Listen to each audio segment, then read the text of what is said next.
We all want to be mentally and emotionally tough, but the data indicates that we may be losing our grit.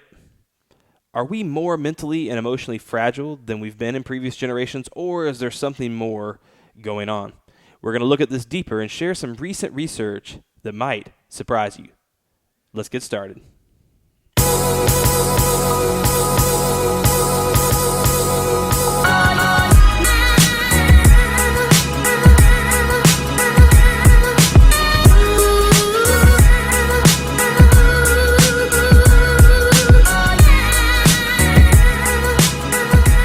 Welcome to the REBOOT Recovery Show, where we're overcoming trauma together and embracing a brighter future, live from the REBOOT Recovery headquarters.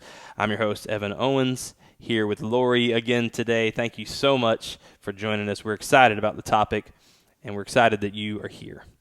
There's a new anxiety disorder sweeping the nation. But is it a clinical problem, or is it something much deeper than that? Newsweek has reported that there's been a rise in politically related anxiety since the beginning of Trump's presidency, and that they expect it to worsen during the upcoming election. Therapists have dubbed this condition Trump anxiety disorder. How about that, Lori? Trump anxiety disorder. Sounds like a big one. So what do you think about that? Real?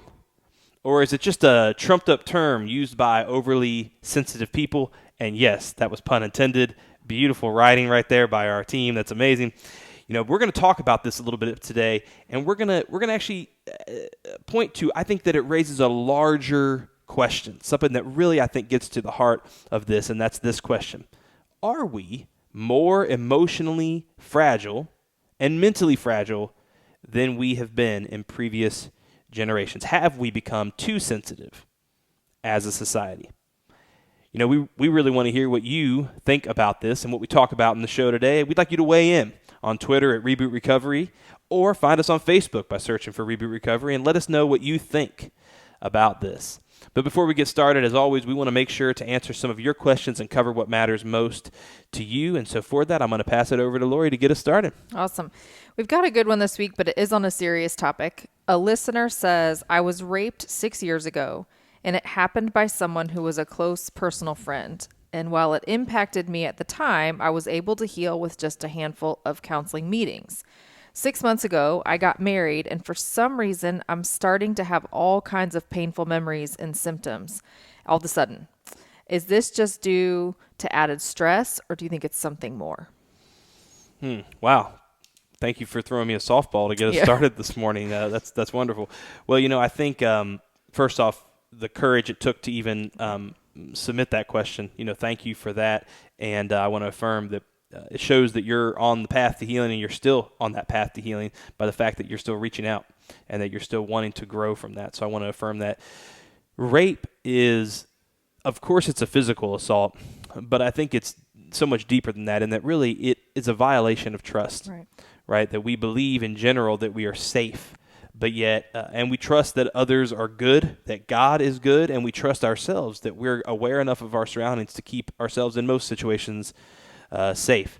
And yet, when something like rape or a sexual assault or any type of abuse for that matter happens, one of the things that's most damaged inside of us is trust. Mm-hmm. And intimacy and trust are like cousins. I mean, they are extremely closely related.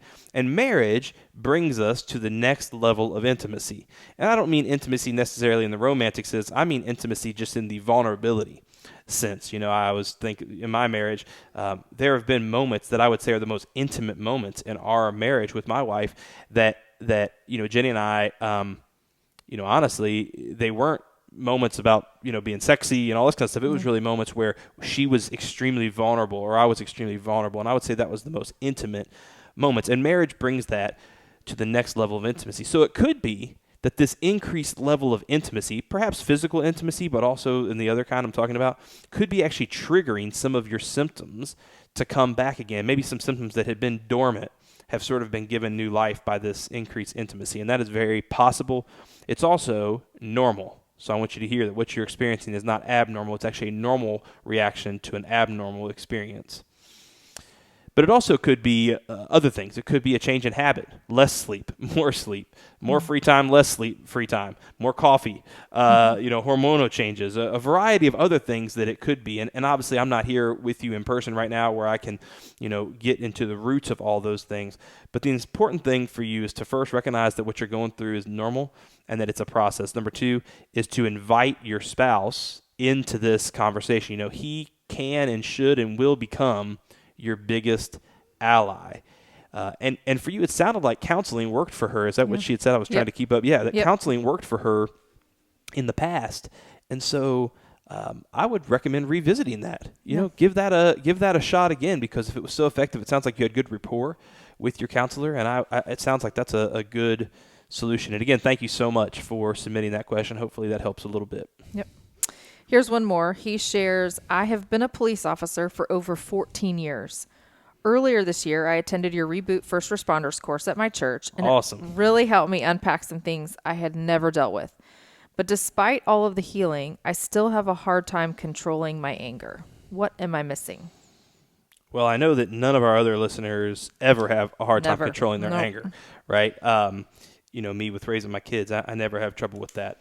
So first off, thank you for all of your years of service as a law enforcement officer. We thank you for that.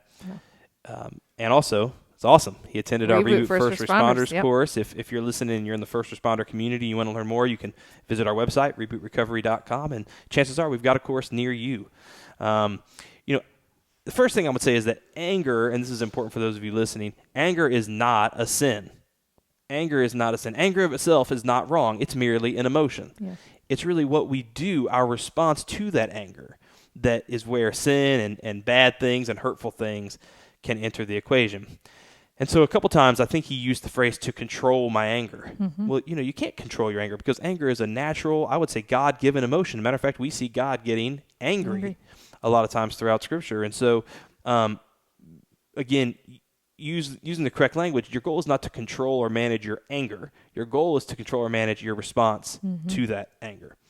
And so we see this in a lot of cases, but first we need to focus on controlling what we can control. So again, you can't control your initial response to anger, but you can control what you do with that anger. So that's the first thing. Because if you set your goal that I'm not going to get angry, not only are you going to find yourself kind of repeatedly frustrated, but you're going to end up in a bad place. Second, though, I would hit on the subject of self-control. Self-control is a developed attribute or a developed skill. It's not something that happens overnight. It's not something that you're necessarily born with. I would say it becomes a habit as it's practiced more. And so develop opportunities, create things in your life, maybe even outside of anger, that allow you to practice your self-control. If you're like me, maybe you need to buy a giant tub of ice cream, leave it in the freezer, and not touch it. Maybe that develops your self-control. And lastly, self-control is a fruit of the Spirit. In Galatians 3, it talks about fruits of the Spirit: love, joy, peace, patience. At the end of that list is self-control. And self-control then is something that doesn't happen through just natural, grit and pushing through, but it happens when we tap into the power source and ask God to give us that supernatural power to respond appropriately to our anger. Again, thank you for all you do for our country and for your community, and thanks for the question. Wow, great questions today. Yeah, they were good. You picked some good ones, really good stuff. We're going to take a 10-second break, but when we return, we're going to unpack this Newsweek story about Trump anxiety disorder, and we're going to answer this question: are we more mentally and emotionally fragile than we've been in previous generations? When we return. This episode of the Reboot Recovery Show is brought to you by our good friends at Marriage Dynamics, offering courses that strengthen marriages and workshops that save marriages. Marriage Dynamics says, "We are so thankful for the Reboot Ministry as a resource for so many." Learn more at marriagedynamics.com or savemymarriage.com. Marriage Ministries with extraordinary results. Well, welcome back to the Reboot Recovery Show. Again, for our first-time listeners, if you've never listened to the show before, thank you for joining us. If you've tuned in before and you've submitted questions, we want to thank you, because every question, every listener makes our community here a little bit better. And every time you chime in, you make the answers and the support that we're able to provide one another a little bit richer. So thank you for that. We really appreciate you being here. Therapists in the U.S. say that there's been a rise in politically related anxiety since Trump's presidency began. They've dubbed the term Trump anxiety disorder. Elizabeth LeMatte, therapist and founder of the D.C. Counseling and Psychotherapy Center in Washington, D.C., says that there's a collective politically induced anxiety among many of her patients. And she actually claims that President Trump's name comes up frequently in sessions with her clients. She says many feel on the edge about the possible dire effects of his decisions, rhetoric, and policies, stating that there's a fear that the world is ending. She said it's very disorienting and constantly unsettling. Now, some of our listeners are listening to this, and they're just rolling their eyes. Mm-hmm. They are thinking, get over it, you sissies. And then there's another group who probably sympathizes and empathizes with this. Maybe they feel the same. They would say, this is an emerging diagnosis that we need to have a conversation about. Regardless of which side of the debate that you might fall on, I think the more important question that we have to answer first is, are we getting emotionally and mentally weaker? Good question. It is a good question. I don't know the answer. No, I'm just kidding. So we're going to talk about that today. So, no doubt that the number of diagnosed mental health conditions has increased dramatically over the past 20 years. I mean, let's take just anxiety alone. There's over 40 million Americans. So that's, for those of you listening, that's like 19% of the American population now has been diagnosed with an anxiety disorder. So, and there's a bunch of other, I could do that with basically any mental health condition, right? So the diagnoses are definitely on the rise, but does that mean we're actually getting weaker, or, as some would conclude, have we just raised enough awareness about mental health that people are finally just getting help for symptoms or struggles that they've had all along? Right? And so I think that's an important distinction. And I think it's probably a combination of both, because both a rise in diagnoses, but also the language and terminology that we use. And I'll say it like this: both the rise in diagnosis, I believe rather, that the rise in diagnosis is driven as much by the language and terminology that we use as much as it is the severity of the symptoms. What I mean is this. It used to be, Lori, that we would get worried. Yeah. So I would say things like, I'm really worried about this test on Friday. I was worried about every test. Were you a good test taker? I was not a good test taker. I was not a good test taker either. Terrible test taker. And the whole C, what was it? C was supposed to always be the right answer? I thought it was B. Okay, well, that would explain what I did wrong then. That would explain. I can tell you, if you put C for every answer, you basically get a C on most of your tests. So, right? But I used to be worried about this upcoming test. But now, teenagers would say something like, I have a lot of anxiety about this test this week, right? Or another example, we used to say, like, I am so sad by the fact that I got an F on that test, right? But now they might say, man, I am so depressed about the F I got in that test. So what we did is we took something that was a normal emotional reaction, a normal experience of life that we must all go through, but we now describe it with a symptom word or a diagnosed-driven word. So rather than viewing these experiences as sort of a natural part of life that we all go through, we see them as something that needs to be treated, removed, or totally avoided. Yeah. And that, I believe, is a major feeder to this issue. Because when we use clinical language to describe things, we often will end up seeing it as a clinical problem that requires a clinical diagnosis, which in turn leads to a clinical solution. Whether you love him or hate him as the president, the state of our country under President Trump isn't the first or last time that America will feel concerned about the direction that our country is moving. But why anxiety? Why is that a disorder? So I don't know specifically I don't have the crystal ball to know, are we weaker or stronger than previous generations? But I do know that we are definitely more focused on the way every life experience that we go through makes us feel. And this acute awareness of our mental health is a relatively new development. Could it be that the fine line between self-awareness and self-absorption has been crossed? And in a world where self-absorption rules, our belief that the world revolves around us begins to increase. And I don't know about you, but that sounds like a lot of responsibility. Yeah. That would make me anxious, and I'm not up to it. I'm not ready for the task of the world revolving around me, because there's only one God, and I'm not it.